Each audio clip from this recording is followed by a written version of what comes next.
For the ones who make over 150K a year, what do you do to get that?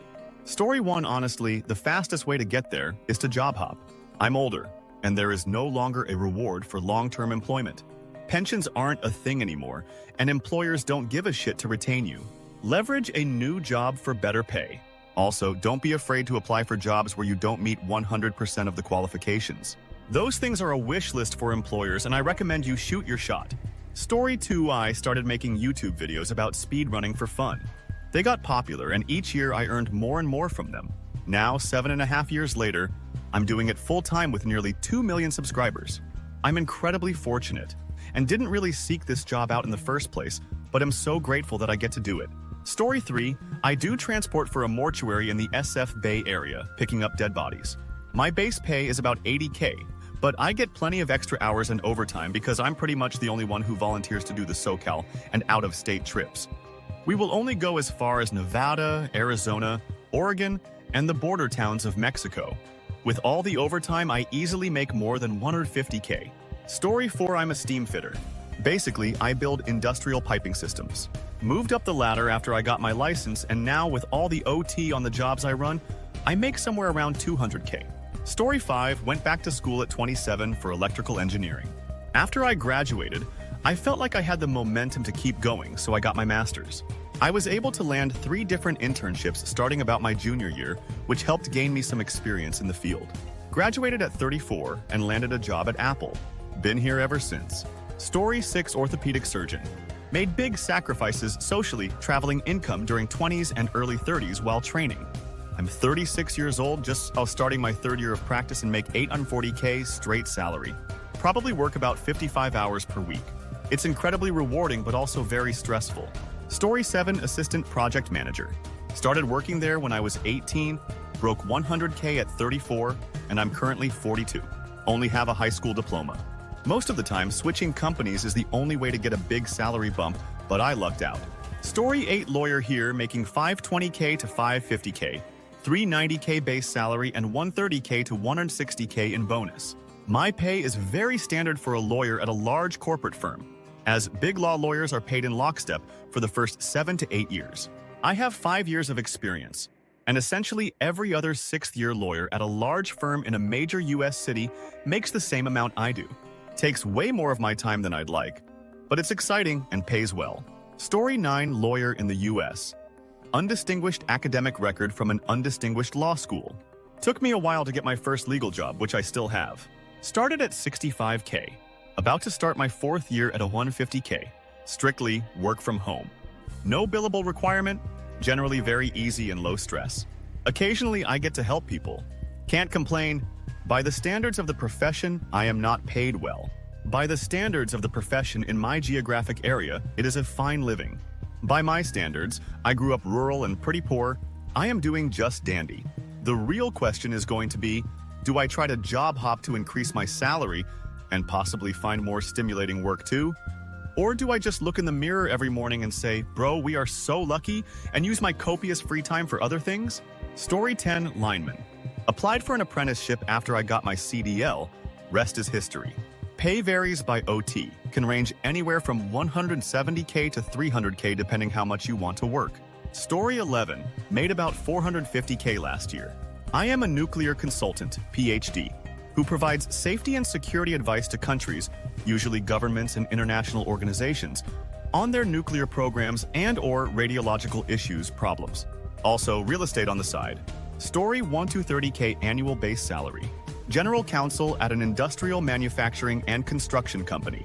That means I'm a lawyer and head of the legal department for a fairly big company. I've been a lawyer for almost 9 years and done multiple kinds of law.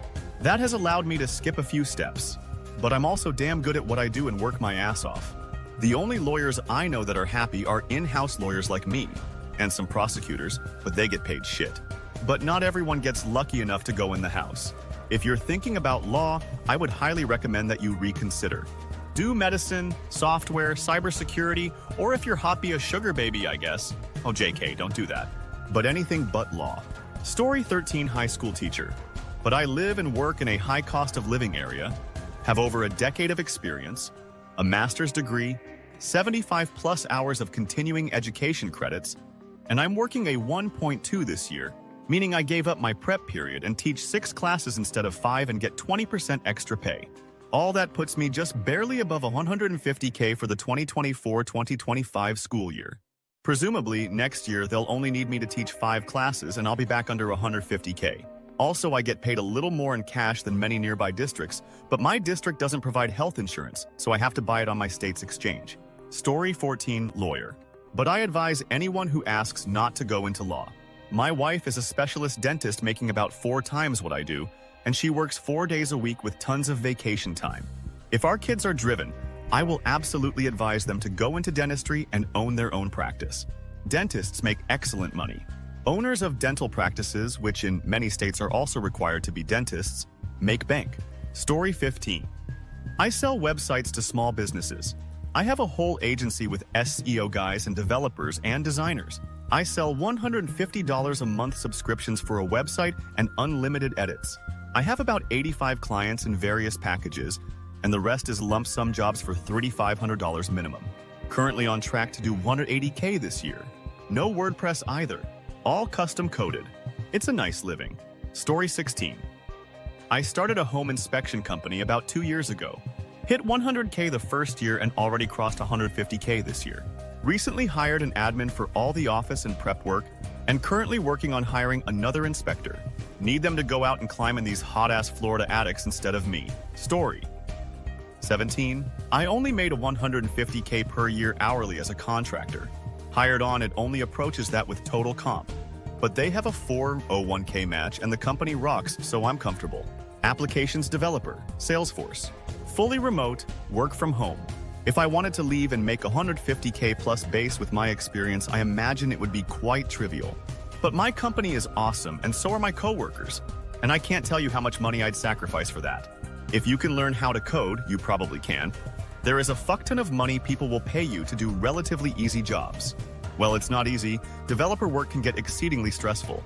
But as someone who used to make $12 per hour, nothing is more stressful than a 9 to 5 with 3 hours of commute that forces you to stay conscious through menial tasks for 8 hours and stay conscious of your bank account if you ever want to order a pizza or buy a video game console. I'll gladly put in 12 to 15-hour workdays and occasionally grind over weekends to avoid ever being forced to do that shit again. Story 18. I buy underperforming businesses with certain problems I know how to solve. Then I solve the problems. Usually this means the company becomes profitable. Sometimes I'll sell the business. Other times I'll hold on to it for a while. I fire the HR department, the Karens, and the complainers. I fire a lot of project managers. The company is left with only its essential people who are worth keeping. Then I raise the salaries of those who remain. They perform better. Eventually, I sell the companies for 10 to 15 times what I paid for them. Sometimes the company will regress after I've sold it, and I'll be called back in to solve problems that resurfaced. For example, one company rehired a Karen type in HR after I forced her out and automated her job functions. So I fired her again. Then, I fired the incompetent people she hired while I wasn't around. Then I fired the people they hired. Amazingly, and to everyone's surprise, except mine, the company became profitable again and everyone working there got huge bonuses. And now I'm their corporate babysitter, i.e. controlling shareholder once again. Story 19 on behalf of my dad. He makes around $200K to $250K a year. He has got to be one of the top paid welders in Texas. He gets paid an hourly rate. On top, his truck gets paid hourly as well, and then he gets a set per diem daily. When I realized that his truck made more than me, I was shocked. My first week working, I made around $1,800.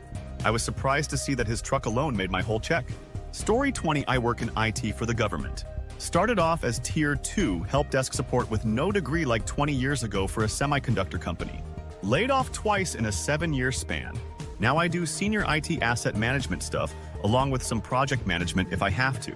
150K plus, and I take no work home with me. 8 to 5 and I'm done for the day. It's not glamorous, but I like to share to give people without a degree hope. I've obviously been pretty lucky, but don't think you need to be stuck doing a 50K help desk job. Find a niche that you can fill or use whatever skills you already have to sell yourself. I had a pretty solid background in customer service, big box middle management, so I use that to my advantage. I make it very clear that I might not be the most technical person in the bunch, but I for sure will have the best customer service/rapport and have made a career out of being the bridge between IT and non-IT staff, taking over complicated IT explanations and simplifying it the best I can. Anybody with problem-solving and comprehension skills can do what I do. Story 21 HR Director for a tribally owned cannabis company. We're seed to sale, meaning we grow it, package, and sell the cannabis. Base salary is $110K with a 25% bonus based on the company's performance, so I'm close to $150. I'm an enrolled member of the Native American tribe, so we also get per capita earnings from a couple of casinos we run, which puts me over the $150K. Story 22. I work in medical affairs at a biotech. PhD in genetics. $200K, 20% performance bonus, and a company car, long-term equity incentives, health, dental, vision benefits. Existential crisis about what I'm doing with my life comes free. Story 23. I'm a cybersecurity engineer. I specialize in cloud security and security architecture. I was a web developer beforehand. I kind of failed upwards to a full-stack engineering position, then jumped over to security to be a DevOps engineer for a security engineering team that was starting a new practice within an established MSP. Since then, the role has expanded significantly, as well as the scale of the systems I've built.